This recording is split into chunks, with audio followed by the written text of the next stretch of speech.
what's going on, you guys? Nick here with Nick Strength and Power. The finals for the 2022 Arnold Classic UK just wrapped up, and I think the results were a little bit surprising to say the least. So the winner of that show obviously was Andrew Jack. Not a huge surprise there. In second place, you had Patrick Johnson, which I thought was a pretty surprising decision, but I do think it was just. I think he looked fantastic here. In third place, you had James Hollingshead. In fourth place, you had Martin Fitzwater, which I was shocked by him taking fourth. And Mark Hector was able to edge out, a.k.a. the Giant, Jamie Jahal, and Mark Hector wound up in that fifth place spot. So right off the bat, I do think it was a deserved victory from Andrew Jack. I'm not taking anything away from him, but I still think at the end of the day, he was not 100% here. He's got a beautiful structure, crazy round muscle bellies, he's tall, he's got a great commanding stage presence. Everything about his physique pops, even though his conditioning wasn't 100% here. Your eyes are always drawn to Andrew Jack on stage, but I think there was like this aura around Andrew Jack going into this show. He won the Texas Pro, a show that he was never intending to do. Him and his coach, George Farah, both said for that Texas Pro, he was only 75 to 80%. In the real show, the real plan, his real peak, his real best was saved for and meant for this Arnold Classic UK.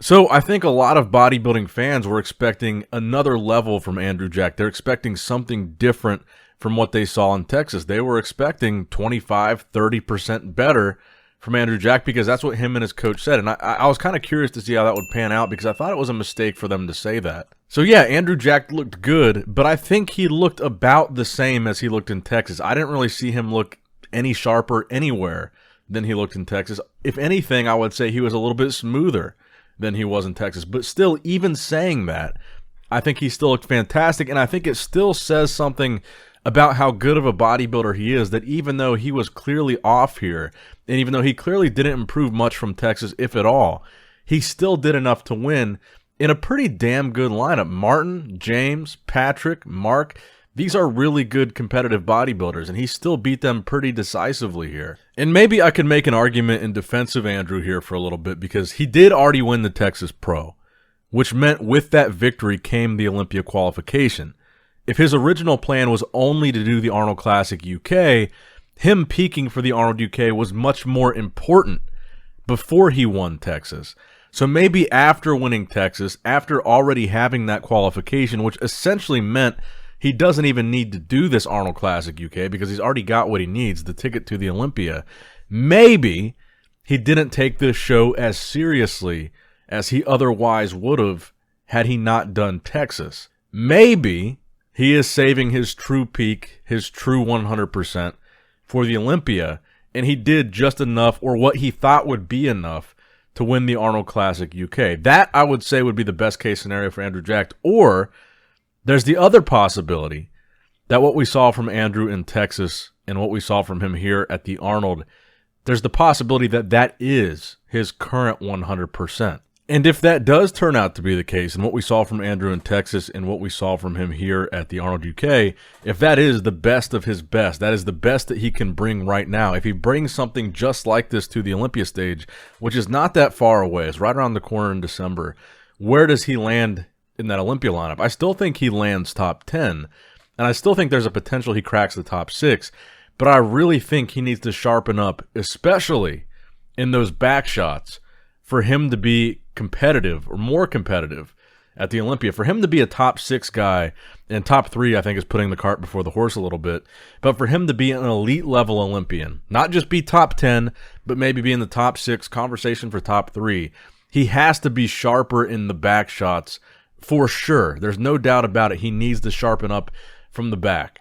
From the front, even here, he still looks really good. From the side, he looks pretty good, but it's those back shots, that lower back, the glute hamstrings, that's what really needs to crisp up for a level of competition like the Olympia. And I was doing a Q&A on my Instagram earlier, and people were asking me, where do I think Ian Valliere will place at this year's Olympia? He was 7th last year. He was 7th the year prior to that. I think Andrew beats a guy like Ian. I think Andrew finds himself in the range of Hunter, Nick, Ian, Bonac, who was 6th last year, Justin Rodriguez. I think Andrew can beat guys like Justin, like Ian. But for him to start beating guys like Hunter, Hottie, Brandon, He's got to sharpen up that back. That's the biggest thing for me with Andrew Jack. But I do think this was a deserved victory. I don't think it was controversial. I was a little surprised by Martin Fitzwater placing as low as he did.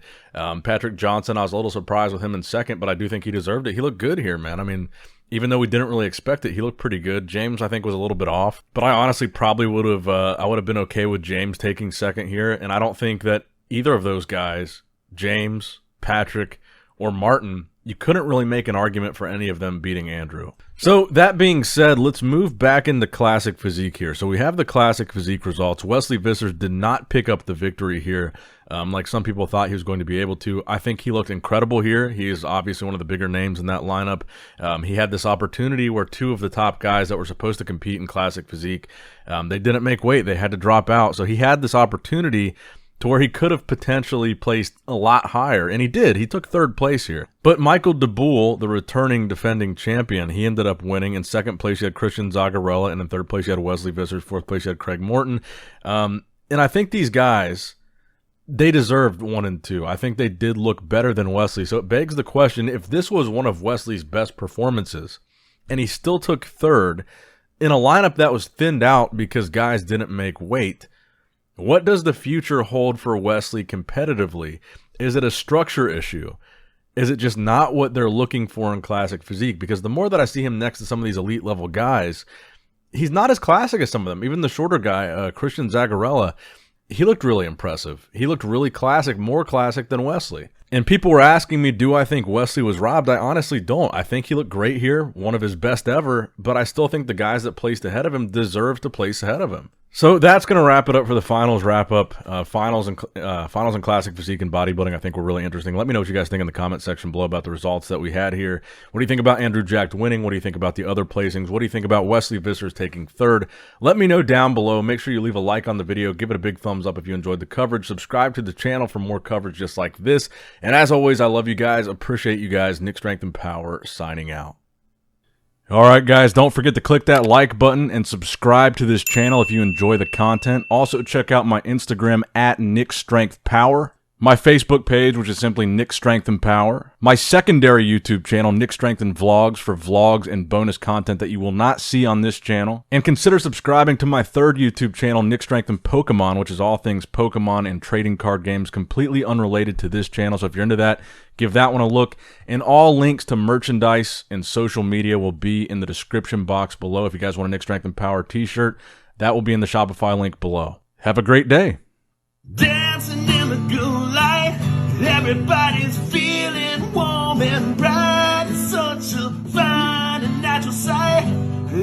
Dancing in the good light, everybody's feeling warm and bright. It's such a fine and natural sight. Everybody's dancing.